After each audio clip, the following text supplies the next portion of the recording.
श्री राम और सरयू नदी का संबंध भारतीय संस्कृति, धर्म और इतिहास में गहन आध्यात्मिक और सांस्कृतिक महत्व रखता है। यह कथा भगवान श्री राम के जीवन से गहराई से जुड़ी हुई है, क्योंकि सरयू नदी का उल्लेख रामायण और अन्य पौराणिक ग्रंथों में बार बार आता है। इस संबंध की कहानी को विस्तारपूर्वक और विस्तृत रूप में नीचे वर्णित किया गया है। सरयू नदी का परिचय। सरयू नदी उत्तर भारत की एक प्रमुख और पवित्र नदी है, जिसका उल्लेख वेदों, पुराणों और महाकाव्यों में हुआ है। इसे श्री राम की नदी भी कहा जाता है, क्योंकि यह अयोध्या, भगवान राम की जन्मभूमि के समीप बहती है। सरयू को पापों का नाश करने वाली नदी माना गया है। इसे शुद्धता, शांति और मोक्ष प्राप्ति का माध्यम माना गया है। अयोध्या और सरयू का आध्यात्मिक महत्व। अयोध्या, जिसे औधपुरी भी कहा जाता है, सरयू नदी के तट पर स्थित है। यह वह भूमि है जहां त्रेतायुग में भगवान विष्णु ने मानव अवतार धारण कर श्री राम के रूप में जन्म लिया। अयोध्या का सौंदर्य सरयू नदी के बिना अधूरा है। यह नदी अयोध्या को न केवल भौगोलिक रूप से समृद्ध बनाती है, बल्कि इसे आध्यात्मिक और धार्मिक दृष्टि से भी विशेष महत्व प्रदान करती है। सरयू के तट पर श्री राम का बाल्यकाल। श्री राम का बाल्यकाल सरयू नदी के तट पर बीता। महर्षि वाल्मीकि की रामायण और तुलसीदास की रामचरितमानस में वर्णन मिलता है कि श्री राम अपने भाइयों भरत, लक्ष्मण और शत्रुघ्न के साथ सरयू नदी के तट पर खेला करते थे। वे सरयू में स्नान करते, जल क्रीड़ा करते और अपने गुरुजनों के साथ शास्त्रों का अध्ययन करते थे। सरयू का निर्मल जल उनके जीवन का अभिन्न अंग था। सरयू का रामायण में महत्व। रामायण में सरयू का वर्णन कई स्थानों पर मिलता है। वन, प्रभु श्री राम के जन्म का समय। राजा दशरथ और रानी कौशल्या के पुत्र रूप में जब श्री राम ने जन्म लिया, तब अयोध्या में सरयू नदी के जल को पूजा और उत्सव के लिए पवित्र जल के रूप में उपयोग किया गया। वनवास का समय। जब श्री राम को वनवास हुआ, तब वे अयोध्या छोड़ते समय सरयू नदी के तट पर रुके। उन्होंने नदी को प्रणाम किया और उसका आशीर्वाद लिया। सरयू उनके वनवास की यात्रा का मौन साक्षी रही। सीता का जलांजलि देना। जब सीता ने पृथ्वी माता से अपने लिए आश्रय मांगा, तब वह घटना भी सरयू के आसपास घटित हुई थी। राम राज्य और सरयू का महत्व। श्री राम के राज्याभिषेक के बाद अयोध्या में राम राज्य स्थापित हुआ। सरयू नदी का पवित्र जल पूरे राज्य में सुख, शांति और समृद्धि का प्रतीक बना। राम राज्य के दौरान सरयू नदी के जल से यज्ञ, पूजा और अन्य धार्मिक अनुष्ठान किए गए। श्री राम का महाप्रयाण और सरयू नदी। यह कहानी सबसे महत्वपूर्ण है, जहां श्री राम और सरयू का गहरा संबंध प्रकट होता है। रामायण और अन्य पुराणों के अनुसार, जब श्री राम ने पृथ्वी पर अपने कार्य पूरे कर लिए और उनके अवतार का उद्देश्य समाप्त हो गया, तब उन्होंने अयोध्या में अपने भाइयों और प्रियजनों से विदा ली। उन्होंने अपना अंतिम समय सरयू नदी के तट पर बिताने का निर्णय लिया। महब जनता को विदाई।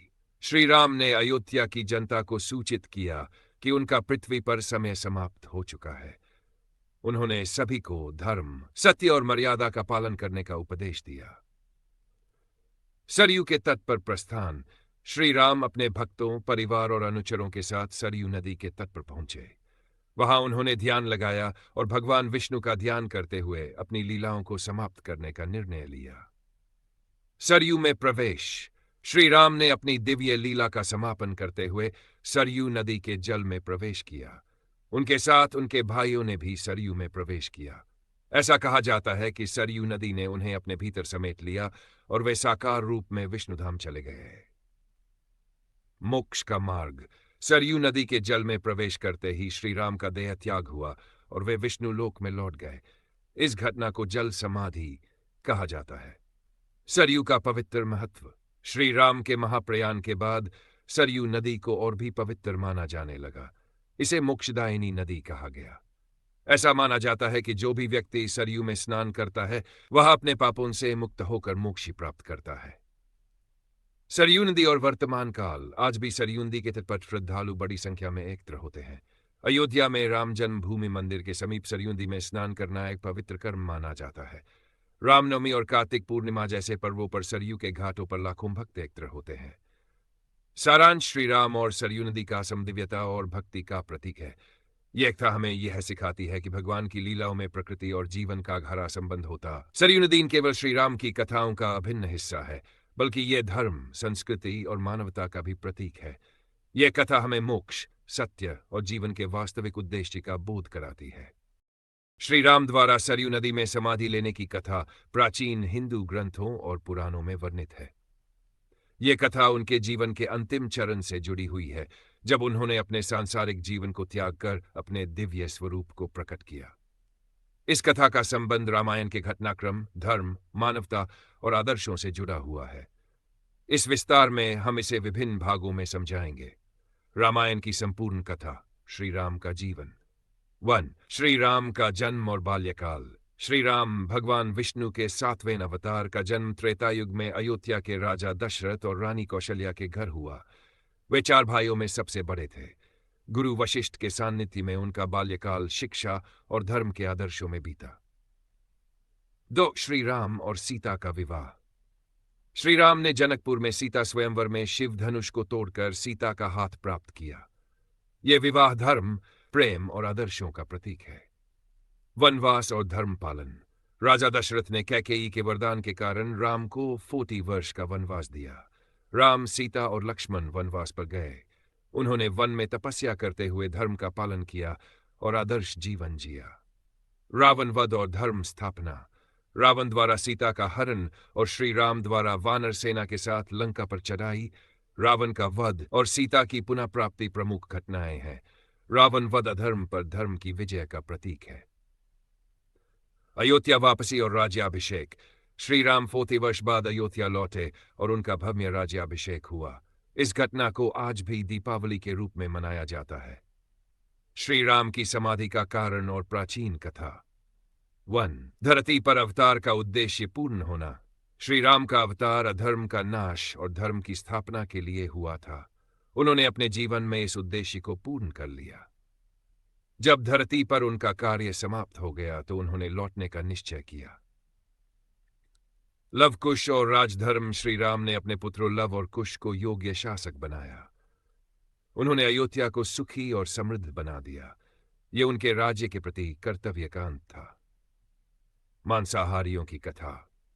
पुराणों में एक कथा के अनुसार जब पृथ्वी पर धर्म फिर से बढ़ने लगा और लोग धर्म का त्याग कर मांसाहार, हिंसा और अन्य बुराइयों की ओर आकर्षित हुए, तो भगवान ने देखा कि अब उन्हें धरती से प्रस्थान करना चाहिए। यह इस बात का प्रतीक है कि जब धर्म का संतुलन बिगड़ता है तो दिव्य शक्तियां अपने मूल स्थान पर लौट जाती है। सरयू नदी में प्रवेश। यह माना जाता है कि ब्रह्मा जी ने श्री राम को यह संकेत दिया कि उनका कार्य पूरा हो चुका है। उन्होंने सरयू नदी में प्रवेश करके अपनी लीला समाप्त की। सरयू नदी को पवित्र और मोक्षदायिनी माना जाता है। श्री राम ने समाधि लेकर अपने लौकिक शरीर का त्याग किया और अपने दिव्य स्वरूप में लौट गए। सरयू नदी में समाधि। आध्यात्मिक महत्व। सरयू का पवित्र स्थान। सरयू नदी हिंदू धर्म में अत्यंत पवित्र मानी जाती है। इसे मोक्ष प्राप्ति का मार्ग माना गया है। श्री राम ने इसे अपने अंतिम निवास के रूप में चुना। 2. समाधि का प्रतीक। श्री राम की सरयू में समाधि इस बात का प्रतीक है कि हर अवतार का उद्देश्य और अंत होता है। यह मानव जीवन के अनित्य और आत्मा की शाश्वतता को दर्शाता है। 3. आदर्श और संदेश। श्री राम का जीवन हमें धर्म, कर्तव्य और त्याग का मार्ग दिखाता है। उनकी समाधि ये संदेश देती है कि जब तक जीव धर्म का पालन करता है तब तक उसे कोई भय नहीं है। मांसाहारियों की भूमिका और धर्म का ह्रास। त्रेतायुग के अंत में धर्म का पालन धीरे धीरे कम हो रहा और अधर्म की ओर बढ़ रहे थे। यह संकेत था कि धर्म का पुनर्स्थापन अब आवश्यक है। श्री राम का अवतार समाप्त होने और उनके सरयू में प्रवेश करने के बाद यह संकेत मिला कि अधर्म के नाश के लिए एक नया युग शुरू होगा।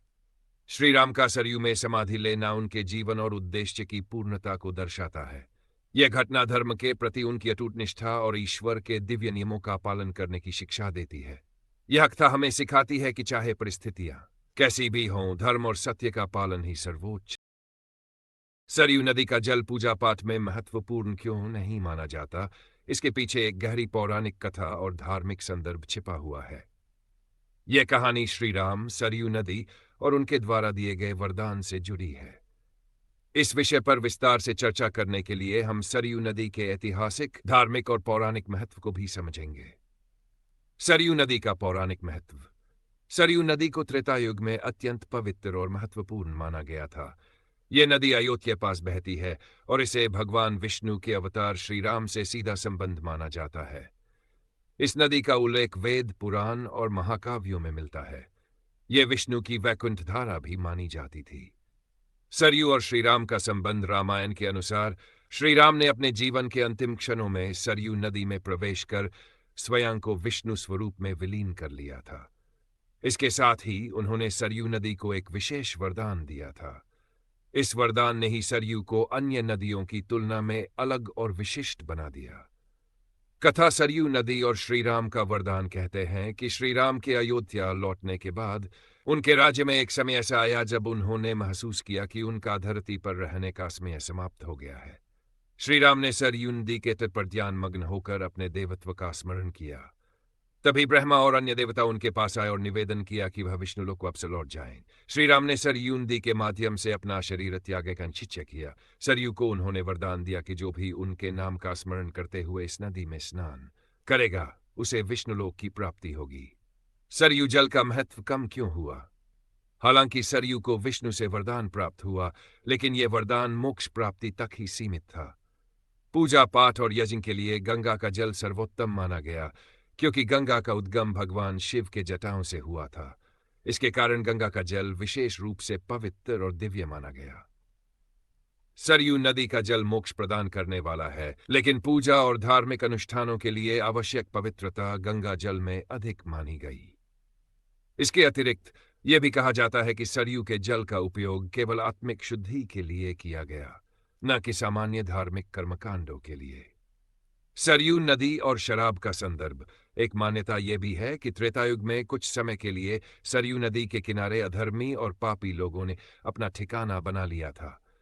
उनके गलत कर्मों ने नदी के जल को अपवित्र कर दिया। उस समय श्री राम ने सरयू को यह आशीर्वाद दिया कि इसका जल केवल मोक्ष के लिए उपयोग होगा, लेकिन इसे यज्ञ और अन्य कर्मकांडों के लिए उपयोग नहीं किया जाएगा। शराब का प्रतीक इस संदर्भ में उन बुरी आदतों और पापों को दर्शाता है जिनसे सरयू प्रभावित हुई थी। श्री राम का यह आशीर्वाद एक तरह से सरयू के पुनः शुद्धिकरण की प्रक्रिया थी। गंगा जल और सरयू जल में अंतर। उद्गम। गंगा का उद्गम शिव से हुआ, जो उनकी दिव्यता को दर्शाता है। सरयू का प्रवाह अधिक सांसारिक और सामान्य माना गया। तो आध्यात्मिक उपयोग। गंगा जल को पूजा, अभिषेक और धार्मिक अनुष्ठानों के लिए पवित्र माना गया, जबकि सरयू का जल मोक्ष प्राप्ति और श्री राम स्मरण के लिए उपयोगी है। लोक मान्यताएं। गंगा को तीनों लोकों में प्रवाहित माना गया, जबकि सरयू अयोध्या और आसपास तक सीमित रही। निष्कर्ष। सरयू नदी का जल पूजा पाठ में इसलिए नहीं उपयोग होता क्योंकि इसका मुख्य उद्देश्य मोक्ष प्रदान करना और आत्मा की शुद्धि करना है। श्री राम का इससे जुड़ा वरदान इसे विशिष्ट बनाता है। गंगा का जल धार्मिक अनुष्ठानों और देवताओं के अभिषेक के लिए उपयुक्त है। ये कथा हमें यह भी सिखाती है कि प्रत्येक नदी का अपना महत्व और भूमिका होती है। सरयू का महत्व मोक्ष में निहित है, जबकि गंगा धार्मिक कर्मकांडों में अग्रणी है।